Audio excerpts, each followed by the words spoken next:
মাথায় সিঁদুর লাগানো মহিলারা এই তিনটি কথা জেনে নিন।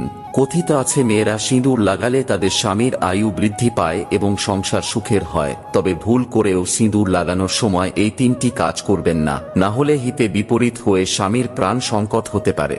নাম্বার 1, সিঁদুর লাগানোর সময় খেয়াল রাখবেন সেটা যেন কপালের মাঝখানে অবস্থান করে, কারণ এমনটা করলে স্বামীর আয়ু দীর্ঘ হয় এবং বৈবাহিক জীবন সুখের হয়।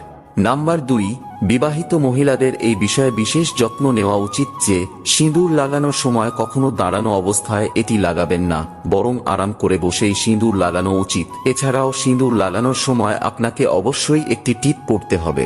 3 নম্বরটি জানার আগে আমিও দেখব যারা আমায় মন থেকে বিশ্বাস করেন তারা ভিডিওটি লাইক করে কমেন্টে জয় শ্রীকৃষ্ণ লিখে যাবেন।